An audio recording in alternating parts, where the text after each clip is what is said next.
ഏവർക്കും നമസ്കാരം. ഇന്ന് ചിങ്ങം 1. നമ്മുടെ നാട്ടിൽ, നമ്മുടെ കൊച്ചു കേരളത്തിൽ പൂവിളി, പുലികളി, വഞ്ചിപ്പാട്ട്, അത്തച്ചമയം എന്നിവയെല്ലാം ഒരുങ്ങുന്ന ഓണക്കാലത്തിന് തുടക്കമായി. ഈ അവസരത്തിൽ നിങ്ങൾക്ക് ഏവർക്കും ഐശ്വര്യവും സമൃദ്ധിയും സമാധാനവും നിറഞ്ഞ ഒരു അടിപൊളി ഓണം ആശംസിക്കുന്നു. നമ്മുടെ ഓണാഘോഷത്തിന്റെ ഒരു പ്രധാന ഭാഗമാണ് ഓണസദ്യ, അല്ലേ? കാളൻ, ഓലൻ, അവിയൽ, എരിശ്ശേരി, പുളിശ്ശേരി, സാമ്പാർ, തോരൻ, വിവിധയിനം കൂട്ടുകറികൾ, അച്ചാറുകൾ ഇവയെല്ലാം അടങ്ങുന്ന പ്രഗത്ഭവും പ്രസിദ്ധവുമാണ് ഒരു ഓണസദ്യ. നമ്മുടെ കൊച്ചു കേരളത്തിൽ നിന്നും ന്യൂസിലൻഡിലോട്ട് കുടിയേറിയ കിവി മലയാളികളുടെ അല്ലെങ്കിൽ പ്രവാസി മലയാളികളുടെ ഓണാഘോഷങ്ങൾ, ഓണവിശേഷങ്ങൾ, ഓണരുചികൾ ഇവയെല്ലാമാണ് OMNZ ഈ കുക്കിംഗ് സീരീസിലൂടെ നമുക്ക് വേണ്ടി അവതരിപ്പിക്കുന്നത്. ഈ ഓണം കുക്കിംഗ് സീരീസിന്റെ ആദ്യത്തെ എപ്പിസോഡിലോട്ട് നിങ്ങൾക്ക് ഏവർക്കും സ്വാഗതം. ഇന്ന് ഈ സീരീസിൽ നമ്മോടൊപ്പം ആരാണ് ജോയിൻ ചെയ്യാൻ പോകുന്നത് എന്ന് നോക്കാം. Please come. ഇന്ന് ഈ ഓണരുചിയിൽ നമ്മോടൊപ്പം ചേരുന്നത് ശ്രീമതി ഗായത്രി പ്രഭാകരാണ്. ഗായത്രി ചേച്ചിയും പ്രഭാകരേട്ടനെ പറ്റിയും ഞാൻ കൂടുതലൊന്നും പറയേണ്ട ആവശ്യമില്ല. നമുക്ക് എല്ലാവർക്കും വളരെ പരിചിതരായ വ്യക്തികളാണ്, നമ്മുടെ biggest supporters, active members. Gayathri ചേച്ചി നമസ്കാരം. നമസ്തേ. Welcome and thank you so much ചേച്ചി ഈ എപ്പിസോഡിൽ ഞങ്ങളോടൊപ്പം ജോയിൻ ചെയ്തതിന്. Thank you. ഓം ന്യൂസിലൻഡിന് പ്രത്യേക നന്ദി ഈ പരിപാടിയിലേക്ക് എന്നെ ക്ഷണിച്ചതിന്. താങ്ക് യു ചേച്ചി. ചേച്ചി, ഓണം വരാറായി. ഇത് ചിങ്ങമാസം 1 ഇന്ന്. ഏതാനും ദിവസങ്ങൾക്കുള്ളിൽ നമുക്ക് തിരുവോണം വന്നെത്തുകയായി. അപ്പൊ ചേച്ചിയുടെ ഓണാഘോഷങ്ങൾ എങ്ങനെയാണ്? നാട്ടില് പണ്ട് ചേച്ചി എങ്ങനെയാണ് ഓണം ആഘോഷിക്കാറുള്ളത്? ചെറുപ്പത്തിൽ ഞാൻ എൻ്റെ അപ്പൂപ്പൻ്റെ അമ്മൂമ്മയുടെയും കൂടെയായിരുന്നു മാവേലിക്കരയിൽ. എൻ്റെ വീട് ചേർത്തലയാണ്, തൊറൂർ എന്ന് പറയുന്ന സ്ഥലത്ത്. പക്ഷെ ചെറുപ്പത്തിലെ വളർന്നത് മാവേലിക്കരയിലാണ്. അപ്പോൾ അവിടെ എല്ലാ വർഷവും 10 ദിവസവും പൂക്കളവും, ഞങ്ങൾക്ക് പാടമൊക്കെ ഉണ്ടായിരുന്നു. അപ്പോൾ അതിൻ്റെ കൊയ്ത്തിൻ്റെ ആ ഒരു ഇതും അതൊക്കെയായിരുന്നു ചെറുപ്പത്തിലെ ഓണം. നിങ്ങൾ കുടുംബക്കാരെല്ലാവരും ചേർന്ന് ഒരുമിച്ചിരുന്നു. ഊഞ്ഞാലൊക്കെ ഇടായിരുന്നു. ഊഞ്ഞാലിടും, അതായിരുന്നു ഏറ്റവും വലിയ ഹൈലൈറ്റ്, ഊഞ്ഞാല്. പിന്നെ ഇത് ആറന്മുള വള്ളസദ്യ നടക്കുന്ന എൻ്റെ വീട് അച്ചുകോലാറിന് തൊട്ടടുത്താണ്. ഓക്കെ. അപ്പോൾ ആറന്മുള വള്ളസദ്യക്ക് പോകുന്ന വള്ളങ്ങളൊക്കെ ഞങ്ങളുടെ അവിടെ കൂടിയാ പോകും. അപ്പോൾ അതൊക്കെ വളരെ വളരെ എന്തെന്നാ പറയുന്നത്, ഇപ്പോഴും ഓർമ്മയിൽ നിൽക്കുന്ന സംഭവങ്ങളാണ് അതൊക്കെ. ഓണമായിട്ടനുബന്ധിച്ച് കുറച്ചുകൂടെ വളർന്ന് ഇപ്പം ഞങ്ങൾ ബോർഡിംഗ് സ്കൂളിലായിരുന്നു. അപ്പോൾ ഓണം എന്ന് പറയുന്നത് അവധിക്ക് ഞങ്ങൾ വീട്ടിൽ വരുമ്പോഴുള്ള ഹൈലൈറ്റ് ആയിട്ടുള്ളൊരിതായിരുന്നു. എൻ്റെ വീട്ടിലും ചേർത്തലയിലും പൂക്കളവിടലും ഇതും ഊഞ്ഞാലും ഒക്കെ ഉണ്ടായിരുന്നു. അമ്പലത്തിൽ പോകും, അങ്ങനത്തെ വിശേഷങ്ങൾ. സദ്യ, എല്ലാമുള്ള സദ്യ, ഇലയിട്ട് സദ്യ, ഇലയിട്ട് താഴത്ത് നിലത്തിരുന്ന് ഒരു സദ്യ, ഒരുമിച്ചിരുന്നുകൊണ്ടുന്ന സദ്യ.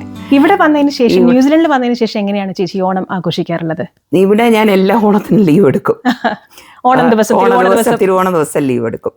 ലീവ് എടുത്ത് സദ്യ ഉണ്ടാക്കും. ഞങ്ങളും 3 പേരും കൂടെ ഒരുമിച്ചിരുന്ന് കഴിക്കുമായിരുന്നു, മോള് ഇവിടെ ഉള്ളിടം വരെ. മോളെ ഞാൻ ഉച്ചയ്ക്ക് സ്കൂളിൽ പോയിരുന്നവരൊക്കെ വിളിച്ചോണ്ട് വന്നിട്ടുണ്ട്, ഓണത്തിനായിട്ട് സദ്യ വന്നിട്ടുണ്ട്. പ്രഭയ്ക്ക് ഷിഫ്റ്റ് വർക്ക് ആയിരുന്ന സമയത്തും ചില പ്രാവശ്യമൊക്കെ പ്രഭയിൽ ലീവ് എടുത്തിട്ടുണ്ട് ഓണത്തിന്. അപ്പൊ ഒരുമിച്ചിരുന്ന് ഊണ് കഴിക്കുക എന്നുള്ളത് ഓണത്തിനൊരു വലിയ ഇതായിരുന്നു. അതന്നെയാണ് ഓണാഘോഷത്തിന്റെ പ്രധാന ഒരു അനുഭവം, അല്ലെ? നമ്മൾ ഒന്നിച്ച് കുടുംബം ഇരുന്ന് ഊണ് കഴിക്കുക, ആഘോഷിക്കുക എന്നുള്ളത്. അതെ. അപ്പൊ ചേച്ചി എല്ലാ സദ്യവട്ടങ്ങളും ഉണ്ടാക്കാറുണ്ട് ഓണത്തിന്? എല്ലാം ഉണ്ടാക്കും. പരിപ്പ്, സാമ്പാർ, അവിയൽ, കിച്ചടി, പച്ചടി എല്ലാം ഉണ്ടാക്കും. അപ്പൊ ഇന്ന് എന്താണ് നമ്മുടെ പ്രേക്ഷകർക്ക് വേണ്ടി ചേച്ചി ഉണ്ടാക്കാൻ പോകുന്നത്? ഇന്ന് ഇഞ്ചിക്കറി. ഇത് കുറച്ച് കോൺട്രവേഴ്സിയാണ് ഇഞ്ചിക്കറി എന്ന് പറയുമ്പോൾ. ചിലർ പുളി ഇഞ്ചി എന്ന് പറയും, ചിലർ ഇഞ്ചി പുളി എന്ന് പറയും. ഞങ്ങള് ചേർത്തലയില് ഇഞ്ചിക്കറി എന്നാ പറയുക. എനിക്ക് ഒരു ഡിഫറൻസ് തോന്നിയിരിക്കുന്നത്, കുറച്ച് സ്പൈസിയാണ് ഇഞ്ചിക്കറി കമ്പയർഡ് ടു പുളി ഇഞ്ചി.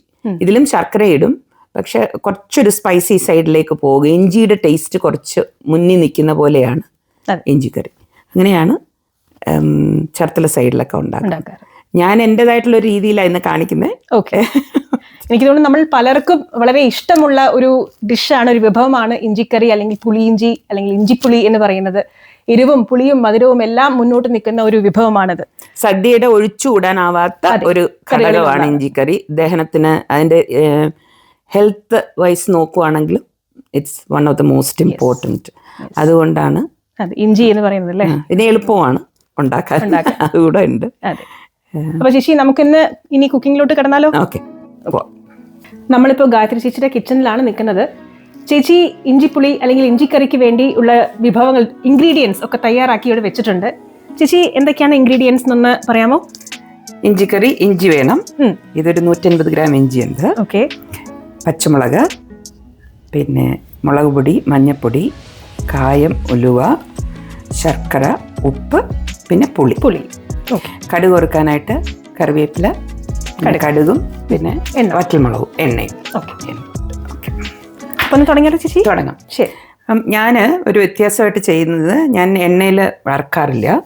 ഞാൻ പിന്നെ ഇഞ്ചി ചെറുതായിട്ട് അരിഞ്ഞിട്ട് അതിൽ വെളിച്ചെണ്ണ ഒന്ന് പുരട്ടിയിട്ട് ഒരു ബേക്കിംഗ് ട്രേയിൽ വെച്ച് ബേക്ക് ചെയ്യുന്നത് സാധാരണ. ഓക്കെ. അപ്പം ഒരേ മാതിരിയൊക്കെ കട്ട് ചെയ്തെടുത്താൽ നല്ലതാണ്, പക്ഷെ അത് ഇമ്പോസിബിൾ ആയിട്ടുള്ള കാര്യമാണ്. കുറേയൊക്കെ നമ്മൾ ഒരേപോലത്തെ കഷ്ണങ്ങൾ എടുക്കുക എന്ന് പറയുന്നത്. അപ്പം ഇതിങ്ങനെ എല്ലാം ഒന്ന് സ്പ്രെഡ് ചെയ്തിട്ട് ചേച്ചി അത് ബേക്കിംഗ് ട്രേയിൽ വെച്ച് എണ്ണ ഒരു ഇതിങ്ങനെ ഒന്ന് തടവിട്ട് കൈ കൊണ്ട് എടുക്കാം. കൈ കൊണ്ട് ഒന്ന് മിക്സ് ചെയ്ത് എണ്ണ ഒന്ന് പുരട്ടി ഇതിനകത്ത് പുരട്ടിയിട്ട് നന്നായിട്ട് ഈ ഒന്നിന് മുകളിൽ ഒന്ന് അധികം കിറക്കാതെ സ്പ്രെഡ് ചെയ്ത് വെച്ചിട്ട് നമുക്ക് 180 ഡിഗ്രിയിൽ എൻ്റെ അവനിൽ ഹാഫ് ആൻ അവർ മതി. അപ്പം ഞാനിത് ബേക്ക് ചെയ്തിട്ട് വരാം. ഇത് 180 ഡിഗ്രിയിൽ ഹാഫ് ആൻ അവർ. ഓക്കെ. അപ്പോൾ ചേച്ചി ഇത് ബേക്ക് ചെയ്യാൻ പോവുകയാണ് നമ്മുടെ ഇഞ്ചിക്കറിക്ക് വേണ്ടി. അതുവരെയ്ക്കും നമുക്കൊന്ന് വെയിറ്റ് ചെയ്യാം. നമ്മൾ മലയാളികൾക്ക് ഒരു കോമൺ സ്വഭാവമുണ്ട്. എന്താണെന്നല്ലേ? നമ്മൾ ലോകത്ത് എവിടെ പോയാലും നമ്മുടെ നാടൻ രുചികളും വിഭവങ്ങളും സ്വാദും എല്ലാം ഒരുപാട് മിസ് ചെയ്യാറുണ്ട്.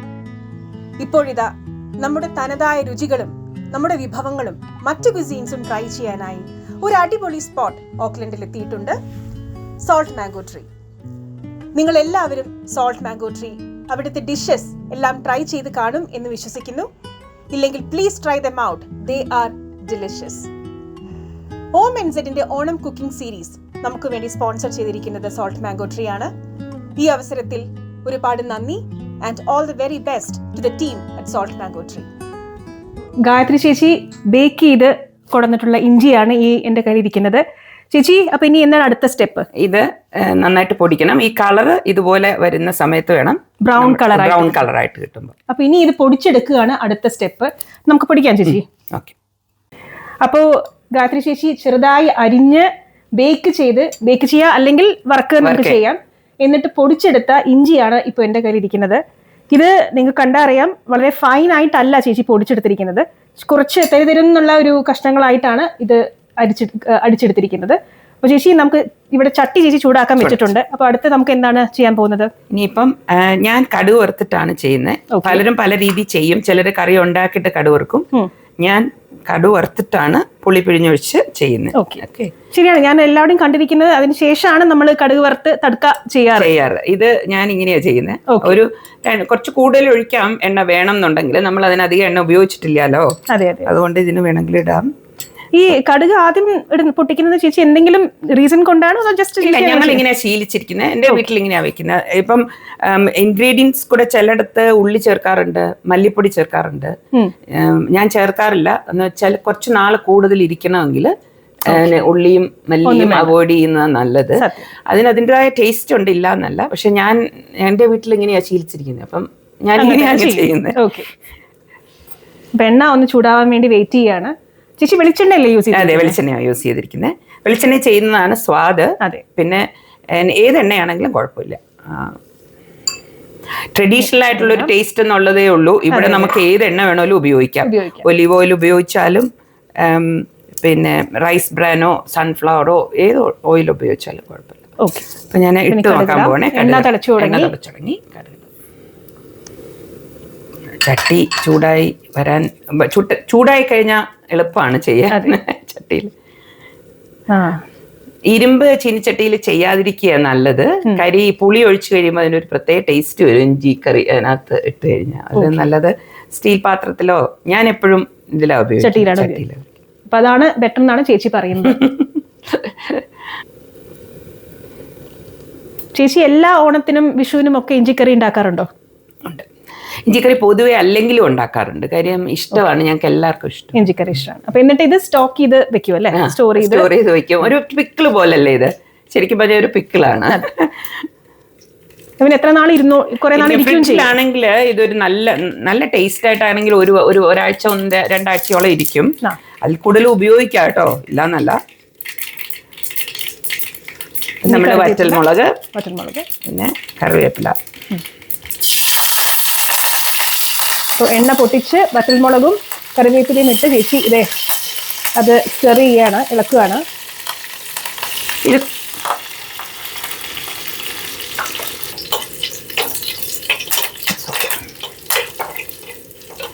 അത് കഴിഞ്ഞ് കുറച്ച് പച്ചമുളക് ഇടും. പച്ചമുളക് നിറച്ച് ഉപയോഗിക്കാം. ഞാനൊരു 5 പച്ചമുളക് ഇട്ടിട്ടുണ്ട് ഇതിനകത്ത്. എരിവ് അനുസരിച്ച് എനിക്ക് പച്ചമുളകിന്റെ രുചി ഇഷ്ടമുള്ളതുകൊണ്ട് ഞാൻ കൂടുതൽ പച്ചമുളക് ഇടും. അല്ലാതെയും എടുക്കാം കേട്ടോ. ഓക്കെ. 150 ഗ്രാം അല്ലേ ഇഞ്ചി എടുത്തിട്ടുണ്ടായിരുന്നു? അതെ അതെ, 150 ഗ്രാം ഇഞ്ചി. അപ്പൊ ഏകദേശം ഒരു ചെറിയ നാരങ്ങയുടെ വലിപ്പത്തിലുള്ള പുളി അത് പിഴിഞ്ഞ്, അത് ഞാൻ വെള്ളത്തിലിട്ട് വെച്ചിട്ടുണ്ടായിരുന്നു, അത് പിഴിഞ്ഞ് അത് ഒഴിക്കാം.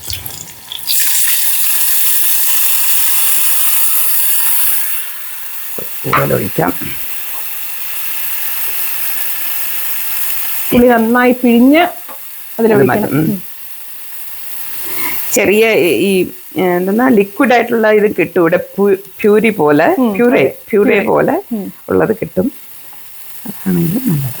ചേച്ചി ചെറിയ വാം വാട്ടറിലാണോ? അല്ല, സാധാ റൂം ടെമ്പറേച്ചർ. പെട്ടെന്ന് എടുക്കണമെങ്കിൽ നമുക്ക് ചൂടുവെള്ളത്തിൽ ഇടാൻ പുളി. അതെ. ഇത് കുറച്ചു നേരം ഞാൻ ഇട്ട് വെച്ചിരിക്കുവായിരുന്നത് കൊണ്ട് ഓക്കെ. നന്നായിട്ട് തിള വരുന്നുണ്ട്.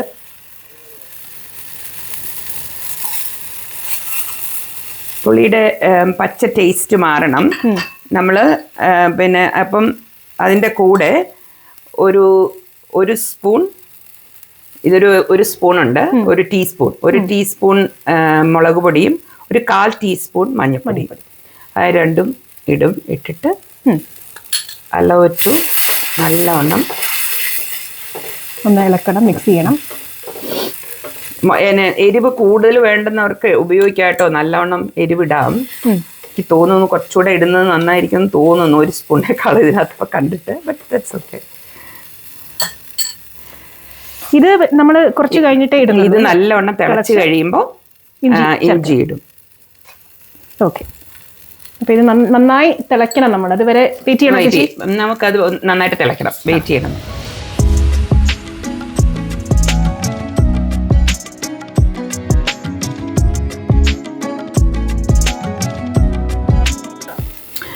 ഇനി നന്നായിട്ട് തിളച്ചിട്ടുണ്ട്. ഇനി നമ്മൾ ഈ പൊടിച്ച ഇഞ്ചി ഇതിനകത്തേക്ക് ചേർക്കാം. ചേച്ചി ഇഞ്ചി നന്നായി അതിലോട്ട് ചേർത്ത് അതിന്റെ ഒപ്പം ഇനി വേറെ വല്ലതും ഇടാനുണ്ടോ? ഇല്ല, ഇതൊന്നുകൂടെ എല്ലാം കൂടെ ഒന്ന് മിക്സ് ചെയ്യണം. മിക്സ് ചെയ്തിട്ട് അതൊന്ന് തിളയ്ക്കുമ്പോഴത്തേക്കും പിന്നെ ചേർക്കാനുള്ളത് ഉപ്പും ശർക്കരയാണ്. ശർക്കര പുളി നന്നായിട്ട് വെന്ത ശേഷമേ ചേർക്കാവുള്ളൂ, അല്ലെങ്കിൽ പിന്നെ പുളിയുടെ പച്ച സ്വാദ് മാറില്ല. ശർക്കര നേരത്തെ ചേർക്കാം. നല്ലോണം കുറുകി വന്നിട്ടുണ്ട് അല്ലേ? ഒത്തിരി കൂടെ ഞാൻ വെള്ളം ഒഴിക്കുക, എന്ന് വെച്ചാൽ ശർക്കര ചേർക്കുമ്പോൾ ഒന്നുകൂടെ കുറുകും അത്.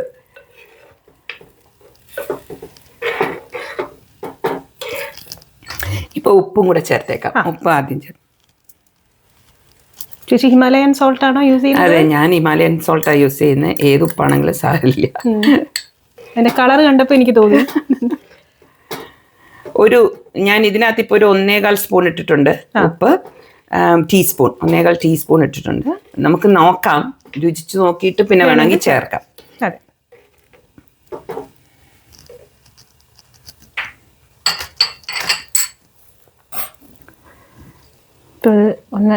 ഒന്നൊരു തിളക്കാൻ ഇത്തിരി കൂട്ടണോ?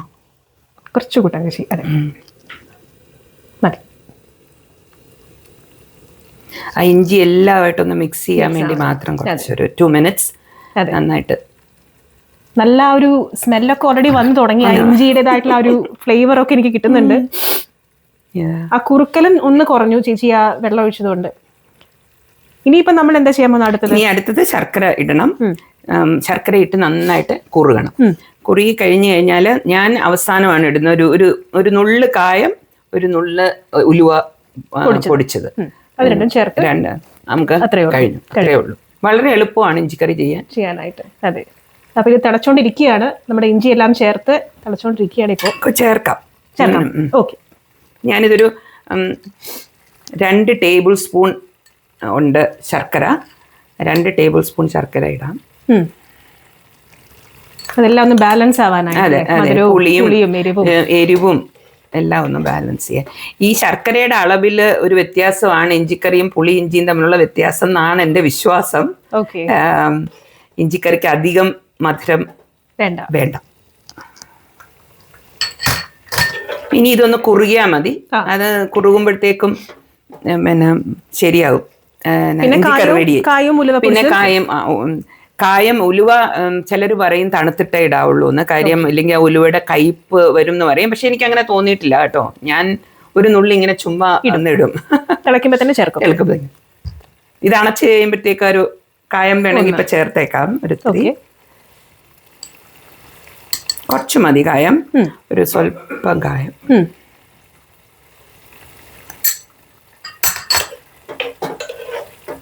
അതൊന്ന് മിക്സ് ചെയ്യാം.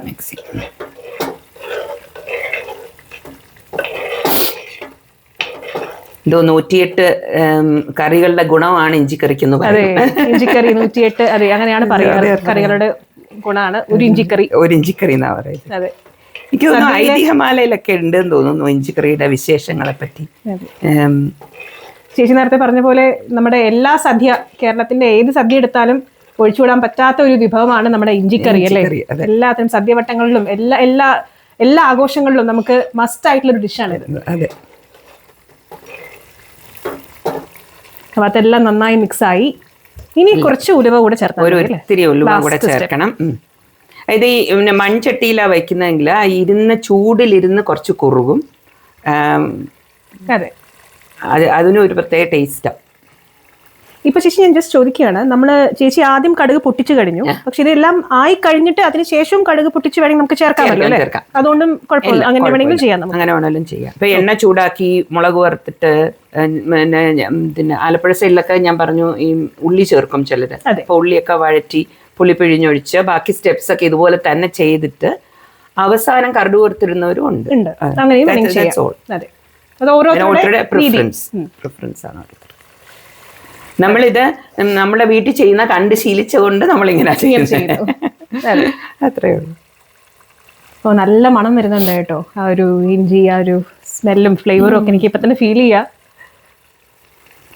ഇത് എത്ര തിളച്ചാൽ പോരെ? മതി. ഇത് നമുക്ക് അണയ്ക്കാം. ഇതൊന്നൊന്ന് ഇളക്കി നോക്കട്ടെ. നല്ല കുറുകിയിട്ടുണ്ട്, നന്നായിട്ട് കുറുകിയിട്ടുണ്ട്. ഇനിയിപ്പോൾ ഇത് ഇരുന്ന് കൂടെ കുറച്ച് കുറുകും. ഒന്നുകൂടെ കുറുകും. അണഞ്ഞു ഓഫായി. ഒരു ശക്കലം ഉലുവ വേണമെങ്കിൽ വളരെ കുറച്ച് മതി കേട്ടോ. ഒരുപാട് ഓപ്ഷനിലാണോ അതോ ഓപ്ഷനിലാണ്, വേണം എന്നുള്ളവർക്ക് ചേർത്താൽ മതി. പിന്നെ അത് ഉലുവ ചേർക്കുന്നത് ഒരു മണമാണ്, നല്ല ഒരു മണവും അതിനൊരു പ്രത്യേക ഫ്ലേവർ വരും. പക്ഷെ വേണമെങ്കിൽ ചേർത്താം.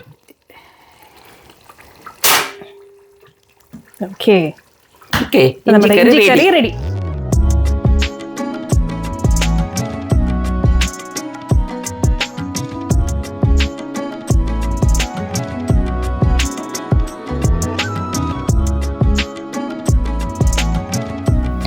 അപ്പോൾ ഗായത്രി ചേച്ചി നമുക്ക് വേണ്ടി നല്ലൊരു ഇഞ്ചിക്കറി ഇന്നിവിടെ തയ്യാറാക്കിയിട്ടുണ്ട്. അടുത്ത സ്റ്റെപ്പ്, ഞാൻ ഈ ഇഞ്ചിക്കറി ഒന്ന് ടേസ്റ്റ് ചെയ്യാൻ പോവുകയാണ്. ചേച്ചി ടേസ്റ്റ് ചെയ്യട്ടെ?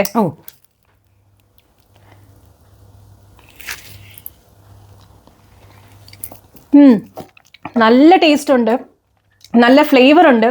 ശരിക്കും ഇഞ്ചിയുടെ ആ ഒരു ടേസ്റ്റ് ആണ്, ആ ഒരു ഫ്ലേവർ ആണ് മുന്നോട്ട് നിൽക്കുന്നത്. ഇതാണ് തോന്നുന്നു ഇഞ്ചിക്കറിയുടെ ഒരു വ്യത്യാസം അല്ലേ ചേച്ചി? പുളിയിഞ്ചിയിൽ നിന്നും ഇഞ്ചിപ്പൊടിയിൽ നിന്നും എല്ലാം പാകമാണ്. മധുരം, പുളി, എരിവ് എല്ലാം പാകത്തിനാണ്. നല്ല ടേസ്റ്റ് ഉണ്ട്, നല്ല ഫ്ലേവർ ഉണ്ട്. എനിക്ക് ഒരുപാട് ഇഷ്ടമായി. താങ്ക് യു ചേച്ചി. നിങ്ങൾ എല്ലാവരും ഈ ഇഞ്ചിക്കറി ഈ ഓണത്തിന് ട്രൈ ചെയ്ത് നോക്കും എന്ന് ഞങ്ങൾ വിശ്വസിക്കുന്നു. നിങ്ങൾക്ക് എല്ലാവർക്കും ഒരുപാട് നന്ദി ഈ എപ്പിസോഡിൽ ഞങ്ങളോടൊപ്പം ജോയിൻ ചെയ്തതിന്. നമ്മുടെ ആദ്യത്തെ ഈ ഓണരുചി എപ്പിസോഡ് ഇവിടെ അവസാനിക്കുകയാണ്. ചേച്ചി, once again thank you so much നമ്മോടൊപ്പം ജോയിൻ ചെയ്തതിന്. ഇത്രയും നല്ലൊരു ഡിഷ് നമുക്ക് പരിചയപ്പെടുത്തി തന്നതിന് വളരെയധികം നന്ദി. എല്ലാവർക്കും ഓണാശംസകൾ. ഹാപ്പി ഓണം. നന്ദി, നമസ്കാരം.